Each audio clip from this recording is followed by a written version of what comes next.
Is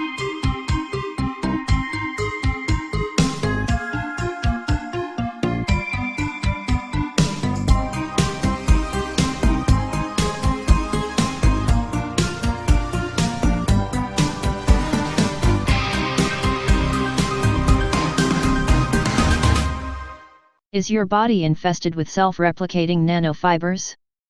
Many of us already know that public health is under attack on almost every front.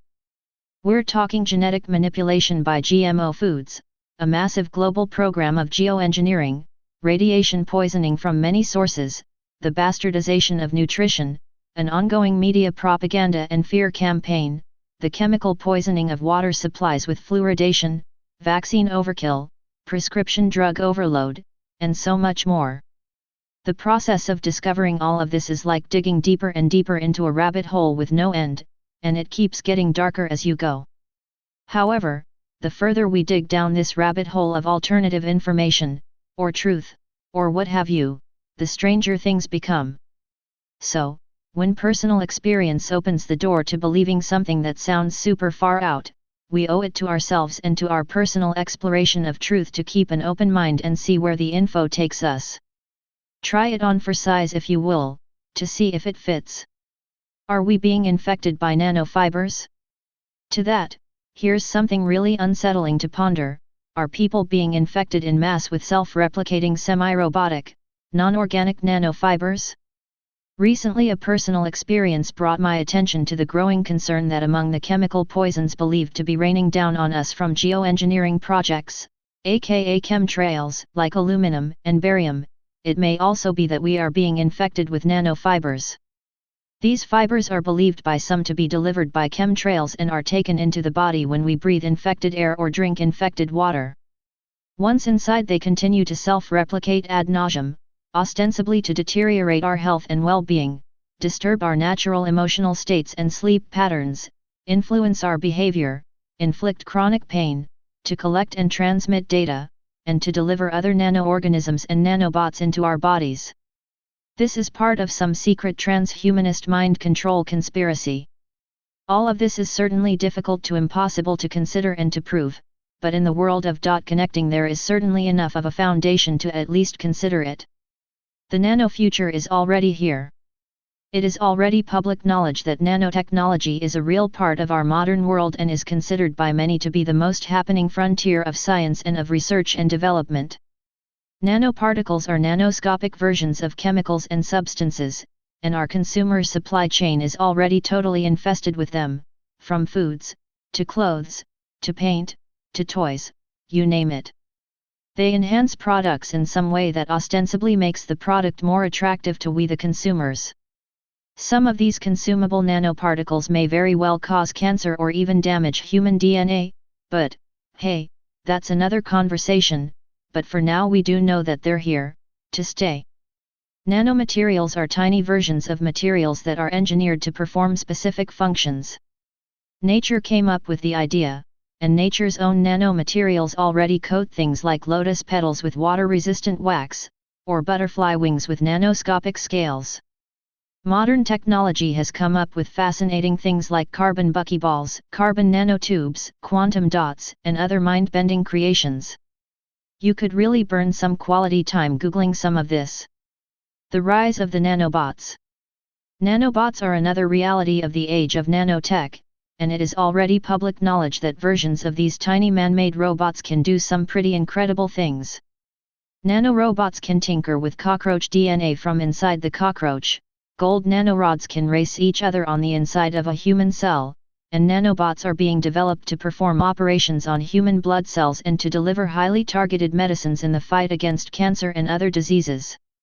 Ray Kurzweil imagines that soon, nanobots will connect the human brain to the computing cloud. Pretty far out. Just like Alice. If information on all this is publicly available, then who knows what the government and its black-budgeted agencies are really capable of. One thing is for sure, nanobots are already in research and development and their continued proliferation is guaranteed. Nanofiber invasion. There are some strange things happening in the world of medicine these days, and close to the top of the strange list is an extraordinary phenomenon called Morgellons Syndrome. The symptoms are many, including a wide range of psychological and physiological symptoms, but the strangest thing about is severe itchiness and blotches that develop in the skin that sometimes erupt with an alien-like blossom of very small unidentifiable fibers. This fibrous material looks kind of like little worms of hairs that burst through the skin and crawl out of the human body.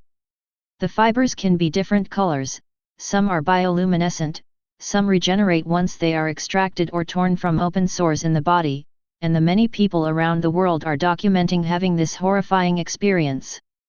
Looking at Morgellons under a microscope is rather amazing, as people have documented the wide range of appearances these fibers can have, including taking on geometric shapes like perfect hexagons, spirals and other bizarrely beautiful shapes.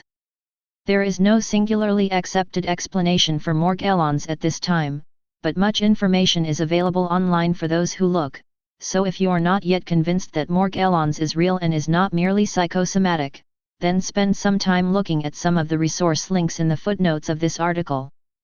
Geoengineering is real. For years people have been looking up to the sky and crying foul at the bizarre and unsettling designs being painted in the clouds by unidentifiable air tankers. They've been called chemtrails for some time now, but only recently have major media outlets begun talking openly about geoengineering, the science that includes polluting our atmosphere with toxic chemicals in order to tweak the environment.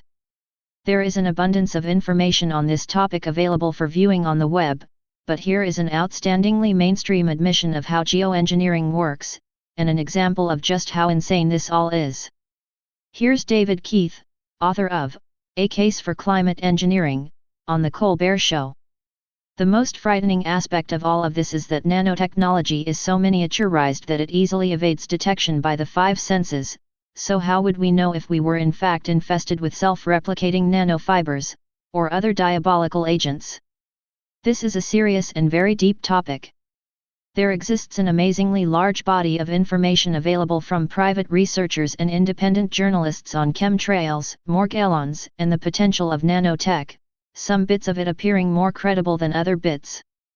If this topic is of intrigue to you, then please help us get to the bottom of this important subject by helping to connect the dots. Paranoia will destroy you, but critical inquiry is the basis for liberty. After finding such strange fibers being purged from my own body and not having any indication of what they were, brought me to the realization that my health and wellness very well may be compromised in ways beyond what I had previously understood.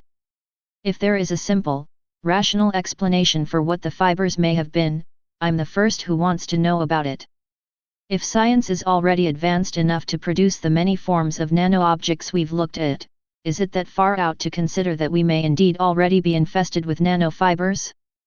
This topic is both creepy and somewhat fringe, however, it is already a part of the current worldview of many people. On that basis alone it warrants deeper examination. Stay paranoid, my friends.